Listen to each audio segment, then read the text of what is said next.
አርዕስተ ዜና።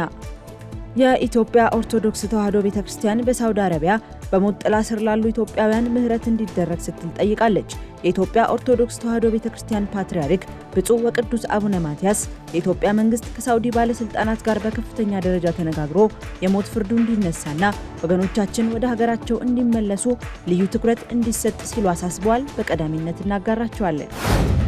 በመቅደላ ጦርነት ወቅት በእንግሊዝ ተወስደው የቆዩ ቅርሶች ለኢትዮጵያ መመለሳቸውን በለንደን የኢትዮጵያ ኤምባሲ አስታውቋል። ለኢትዮጵያ ከተመለሱት ቅርሶች መካከል የዳግማዊ አጼ ቴዎድሮስ ንብረት የሆኑ የፀጉር ዝርያዎችና በንጉሠ ነገሥቱ በመቅደላ በክብር በወደቁበት ወቅት ደም የነካው ጨርቅ ይገኙበታል ተብሏል። እናጋራቸዋለን። በደቡብ ሱዳን በዓለም አቀፉ የእርዳታ ድርጅት ሜዲካል ሳንስ ፍሮንቲርስ በሚተዳደር ሆስፒታል ላይ በደረሰ የቦምብ ጥቃት የጤና አገልግሎት መስተጓጎሉ ተነግሯል። በጥቃቱ በሆስፒታሉ የሕክምና መሳሪያዎችና ሕንፃዎች ላይ ከፍተኛ ጉዳት ስለመድረሱም ተሰምቷል። ዝርዝሩን እናስደምጣችኋለን።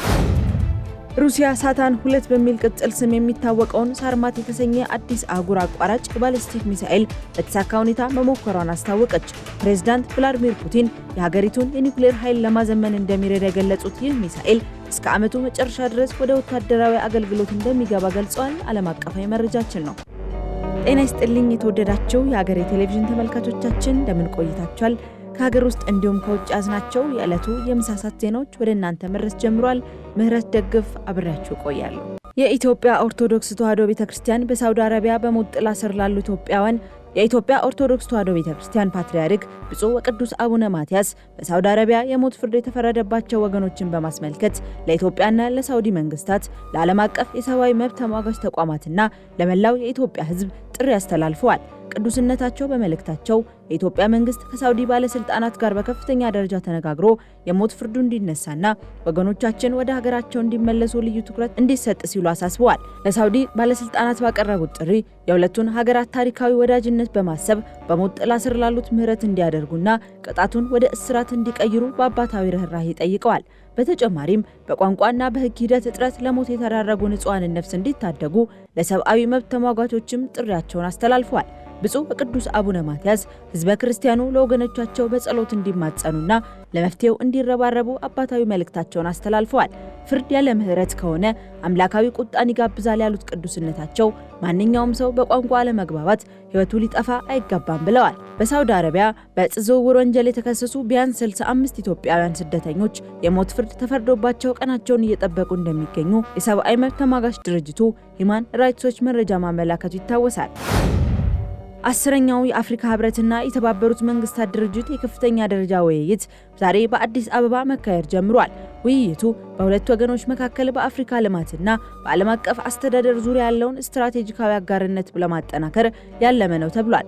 በሁለቱ ድርጅቶች መካከል ያለውን ቅንጅት፣ የጋራ ተጠያቂነትና ትብብርን በልማት፣ በአስተዳደር፣ በሰብአዊ ድጋፍና በሰላም ግንባታ እንዲሁም ቅድሚያ በሚሰጣቸው ጉዳዮች ያላቸውን ትስስር ማሳደግ በሚቻልባቸው ጉዳዮች ላይ ውይይት ይካሄዳልም ተብሎ ይጠበቃል። በተጨማሪም የአጀንዳ 2063 እና ሁለተኛው የ10 ዓመት ምዕራፍ የትግበራ ዕቅድ አፈጻጸምን ማፋጠን እንዲሁም የአፍሪካን በዓለም አቀፍ ፖሊሲና አስተዳደር ውስጥ ያላትን ማዕከላዊ ሚና መጠበቅ የሚችሉ አጀንዳዎች ላይ ትኩረቱን እንደሚያደርግም ተመላክቷል።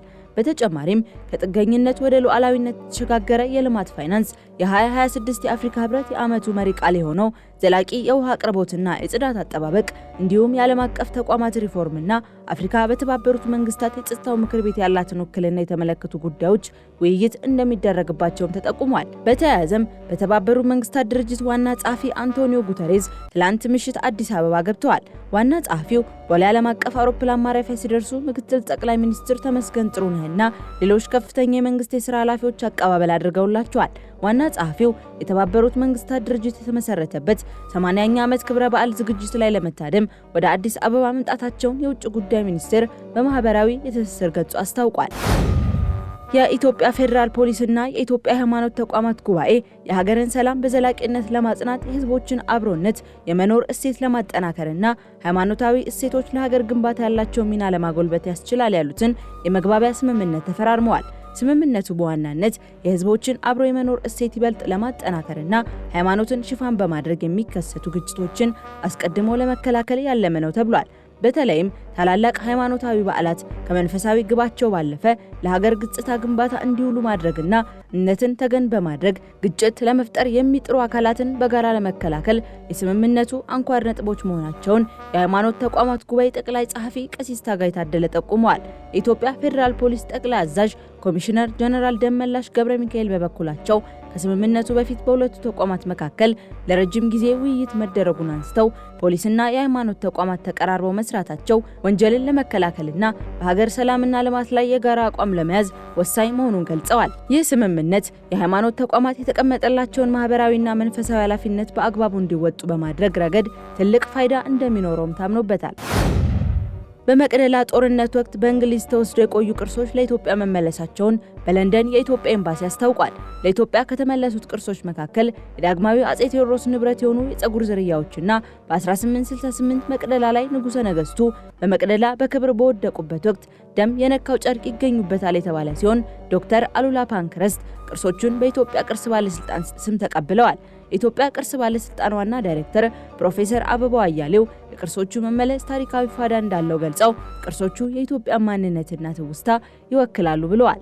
በርክክብ ስነ ስርዓቱ ላይ የሃይማኖት አባቶች፣ ምሁራን፣ በለንደን የኢትዮጵያ ኤምባሲ ዲፕሎማቶችና የሙዚየም ተወካዮች መገኘታቸውን ኤምባሲው በማህበራዊ የትስስር ገጹ ላይ አስፍሯል። ከሀገር ማዶ ወደ ያዝናቸው መረጃዎቻችን አለፍን። በደቡብ ሱዳን በዓለም አቀፉ የእርዳታ ድርጅት ሜዲካል ሳንስ ፍሮንቲርስ በሚተዳደር ሆስፒታል ላይ በደረሰ የቦምብ ጥቃት የጤና አገልግሎት መስተጓጎሉ ተነግሯል። በአካባቢው እየተባባሰ የመጣው ግጭት አካል በሆነው በዚሁ ጥቃት በሆስፒታሉ የሕክምና መሳሪያዎችና ህንፃዎች ላይ ከፍተኛ ጉዳት ስለመድረሱም ተሰምቷል። ጥቃቱ በተፈጸመበት ወቅት በሺዎች የሚቆጠሩ ሰዎች የሕክምና እርዳታ ፍለጋ በሆስፒታሉ ውስጥ እንደነበሩም ተነግሯል። ድርጅቱ በሰራተኞቹና በታካሚዎቹ ላይ የደረሰውን የጉዳት መጠን በዝርዝር እያጣራ መሆኑንም አስታውቋል። የሆስፒታሉ ኃላፊዎች ጥቃቱን በጽኑ ያወገዙ ሲሆን በጤና ተቋማት ላይ የሚፈጸሙ መሰል ጥቃቶች ዓለም አቀፍ የሰብአዊ መብት ህጎችን የሚጥሱ መሆናቸውንም አሳስበዋል። በአሁኑ ወቅት ሆስፒታሉ አገልግሎቱን በከፊል ለማቋረጥ ተገዷልም ተብሏል። በደቡብ ሱዳን የሚታየው የጸጥታ ችግር በሲቪል ተቋማት ላይ የሚፈጸሙ ጥቃቶች ለእርዳታ ሰራተኞች እንቅስቃሴ ትልቅ እንቅፋት እየሆነ መምጣቱና በጤና ተቋማት ላይ የሚፈጸሙ ጥቃቶች አሳሳቢ ደረጃ ላይ ደርሰዋል ሲል ዘጋርዲያን አስነብቧል። የኢራኑ ጦርነት ቢያንስ 29 ቢሊዮን ዶላር አስወጥቷል ሲሉ የፔንታጎን ባለስልጣናት ተናገሩ። የፔንታጎን ተጠባባቂ ኦዲተር ጁልስ ደብሊው ኸርስት በተወካዮች ምክር ቤት የበጀት ድልድል ችሎት ላይ ለህግ አውጪዎች እንደተናገሩት የኢራኑ ጦርነት 29 ቢሊዮን ዶላር እንዳስወጣ ይገመታል ብለዋል። ከሁለት ሳምንታት በፊት ኸርስት በሰጡት ምስክርነት ወጪው 25 ቢሊዮን ዶላር እንደነበረና ከዚህ ውስጥ አብዛኛው ክፍል ለጦር መሳሪያዎች ወጪ የተደረገ መሆኑን ገልጸው ነበር። በተጨማሪም ይህ የተሻሻለው አሃዝ የመጣው የመሳሪያዎችን መተኪያ ወጪ እንዲሁም ሰራዊቱን በጦርነቱ ቀጠና ለማቆየት የሚወጣውን አጠቃላይ የሥራ ማስኬጃ ወጪ በማካተቱ ነው። የካሊፎርኒያው ዲሞክራት የምክር ቤት ተወካይ ፒት አጉላር ኮንግረሱ ስለ ጦርነት ወጪዎች ይበልጥ ዝርዝር የሆነ ሪፖርት መቼ እንደሚያገኝ የመከላከያ ሚኒስትሩን ፒት ሄግሴዝን ጠይቀዋል። ሄግሴዝም ለጥያቄው አግባብነት ያለውና አስፈላጊ ሆኖ ሲገኝ መረጃውን እናጋራለን ሲሉ ምላሽ ሰጥተዋል።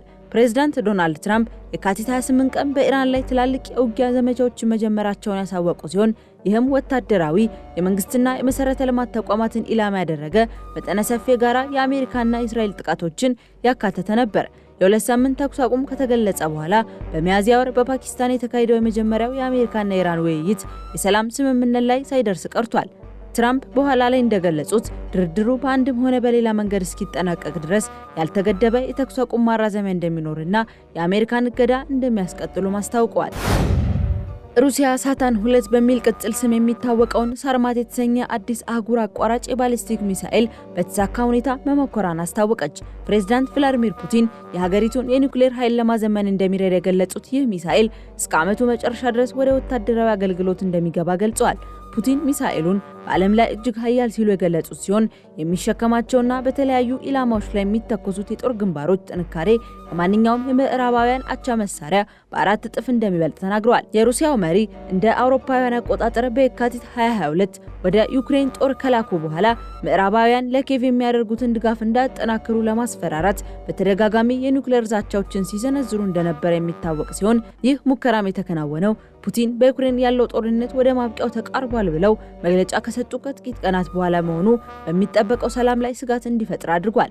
ሩሲያ እንደ አውሮፓውያን አቆጣጠር ከ2000 ጀምሮ የሩሲያን የኒውክሌር ኃይል የማጠናከር በመቶዎች የሚቆጠሩ አዳዲስ ሚሳኤሎችን የማሰማራት አዳዲስ የባህር ስር መርከቦችን የመገንባትና የቦምብ ጣይ አውሮፕላኖችን የማዘመን ስራ በስፋት ሲያከናውኑ መቆየታቸውን CNN ዘግቧል።